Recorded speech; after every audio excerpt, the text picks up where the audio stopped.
Shri PP Chaudhary,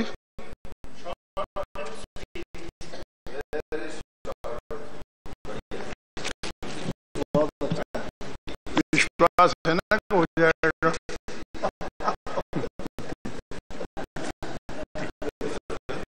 माननीय अध्यक्ष महोदय, इस 0 आवर्स में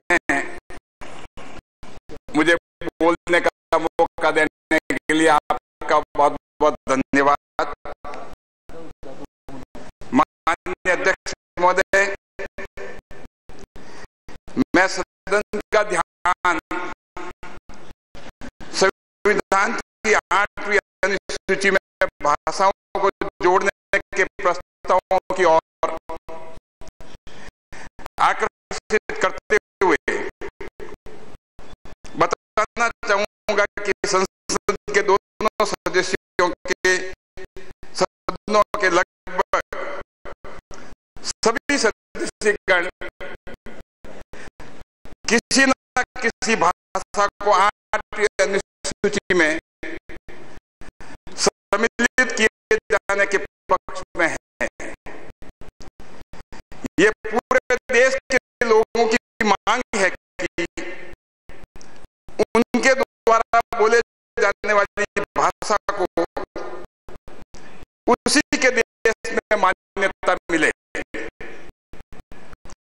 सदन में कई बार विभिन्न भाषाओं को संविधान की 8वीं अनुसूची में शामिल किए जाने पर विभिन्न नियमों के तहत चर्चा की जाती रही है। जब संविधान लागू हुआ तब 14 भाषाएं 8वीं अनुसूची में सम्मिलित थी। समय समय पर किए गए संविधान संशोधन के माध्यम से आज 22 भाषाएं 8वीं अनुसूची में सम्मिलित हैं।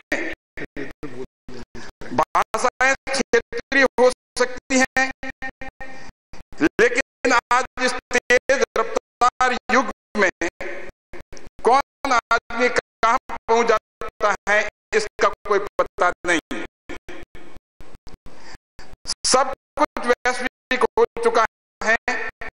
कहीं रहने वाला ना जाने कहां नौकरी कर रहा है, कहां व्यवसाय कर रहा है।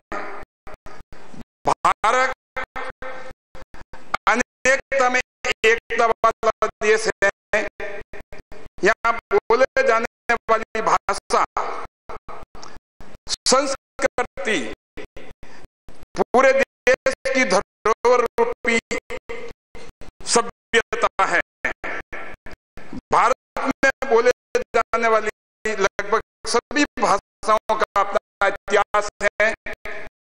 स्वयं की अपनी अपनी रचनाएं, कविताएं, लोकगीत, रागनियां, भजन, धारावाहिक, फिल्में आदि हैं। माननीय अध्यक्ष महोदय, समय समय पर सदन में उठती मांग पर सरकार ने आश्वासन दिया है। 15वीं लोकसभा के दौरान तत्कालीन गृह राज्य मंत्री जी ने प्राइवेट मेंबर बिल के अंतर्गत जवाब देते हुए बताया कि केंद्र सरकार ने भाषाओं को 8वीं अनुसूची में सम्मिलित करने के प्रस्ताव पर विचार करने के लिए श्री सीताकांत महापात्रा की अध्यक्षता में वर्ष 2003 में एक कमेटी बनाई थी। कमेटी ने वर्ष 2004 में रिपोर्ट तैयार कर संस्तुति के साथ मंत्रालय को भेजी थी, जिस पर कार्रवाई अभी तक भी मंत्रालय में चल रही है।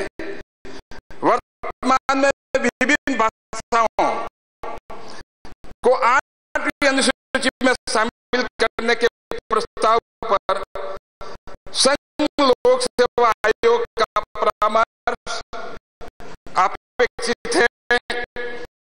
इस हेतु आयोग ने 17 जुलाई 2009 को एक उच्च स्तरीय स्थायी समिति का गठन किया था, जिसकी रिपोर्ट अभी तक प्राप्त नहीं हुई है।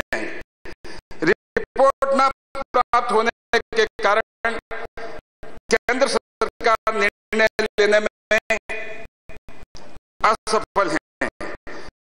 माननीय अध्यक्ष महोदय, जहां तक मुझे जानकारी है, भारत सरकार के पास 38 भाषाओं को सम्मिलित करने के प्रस्ताव लंबित हैं, जिसमें राजस्थानी भाषा भी एक है, जिससे देश और विदेश में रहने वाले करीब 10 करोड़ लोग बोलते हैं। इस भाषा का अपना साहित्य, इतिहास, सिनेमा, गायन भी है। महात्मा गांधी जी ने कहा था, बच्चा सबसे ज्यादा अपनी मातृभाषा में सीखता है। यह भी विदित है कि भाषाओं को मान्यता देने में सरकार को कोई बजट आवंटित नहीं करना होता।